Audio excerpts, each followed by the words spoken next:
प्राचीन काल में यातायात के लिए न तो कोई गाड़ी थी, न ही कोई अन्य वाहन या हवाई जहाज।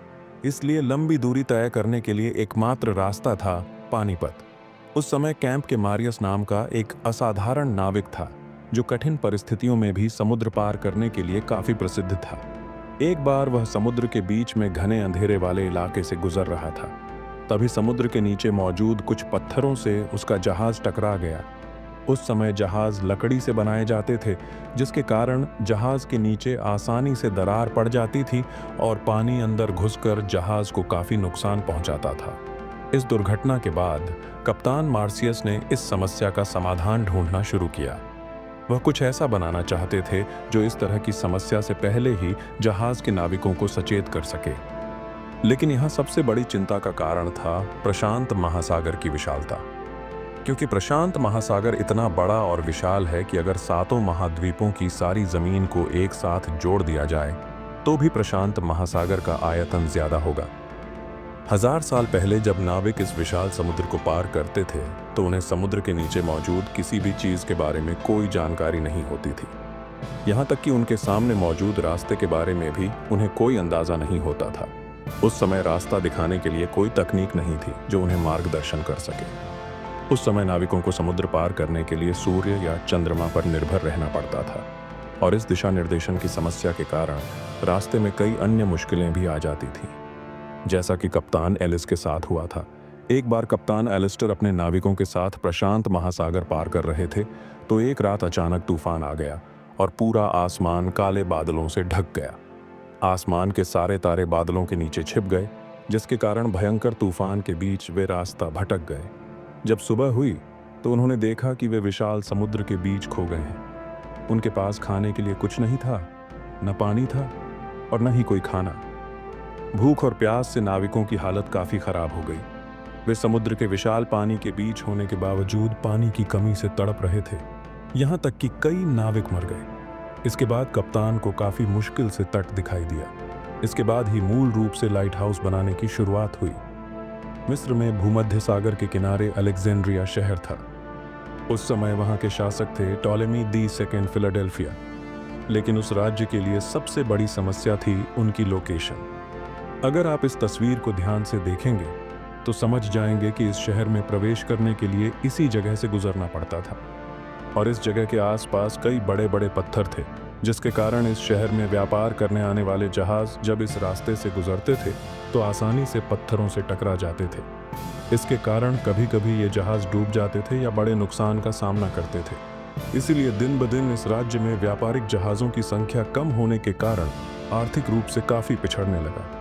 टॉलेमी ने तब अपने राज्य को बचाने के लिए उस समय के सबसे प्रसिद्ध आर्किटेक्ट के पास जाकर इस समस्या से मुक्ति के लिए प्रार्थना की।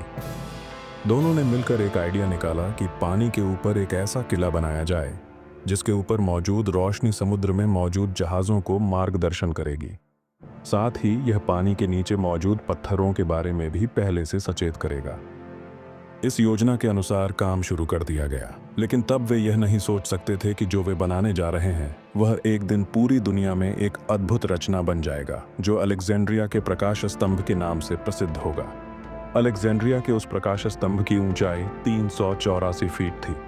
ये पूरा सफेद संगमरमर के पत्थर से बनाया गया था।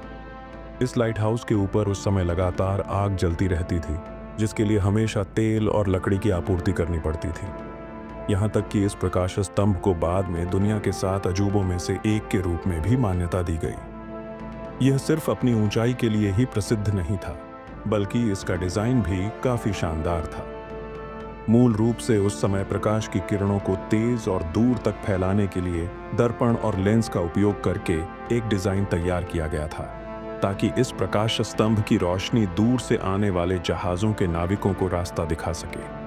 जब इस प्रकाश स्तंभ के निर्माण की खबर फैली तो नाविकों ने राहत की सांस ली, क्योंकि अब अलेक्जेंड्रिया आने के रास्ते में उनका रास्ता भटकेगा नहीं और न ही पत्थरों से टकराकर जहाज टूटेंगे।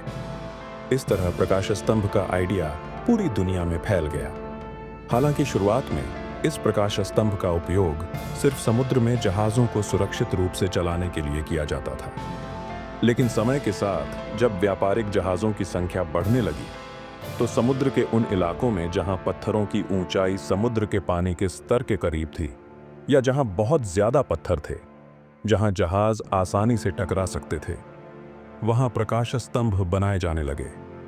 हालांकि शुरुआत में लाइट हाउस में हमेशा आग जलाई जाती थी, लेकिन यह आइडिया इतना अच्छा नहीं था, क्योंकि इसके लिए हमेशा कोयले या जलाऊ लकड़ी की आपूर्ति करनी पड़ती थी। तब इसके अलावा कोई और रास्ता नहीं था। इसके बाद मोमबत्ती या लैंप का उपयोग किया गया, लेकिन आग की रोशनी बहुत दूर तक नहीं जा पाती थी। तभी बिजली के बल्ब का आविष्कार हुआ और लाइट हाउस में आग की जगह बिजली के बल्ब का उपयोग शुरू हो गया। लेकिन फिर भी यह रोशनी बहुत दूर तक नहीं जा पाती थी। इसका कारण यह था कि बल्ब के पीछे लेंस लगाए जाते थे।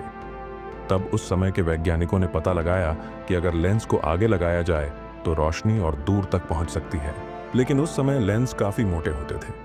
तभी फ्रांस के एक वैज्ञानिक फ्रेस्नेल ने एक खास तरह का लेंस बनाया। उनके बनाए इस खास लेंस से गुजरने वाली सारी रोशनी सीधे एक बिंदु पर मिलती थी, जिसके कारण रोशनी को आसानी से एक निश्चित बिंदु पर बहुत दूर तक भेजा जा सकता था।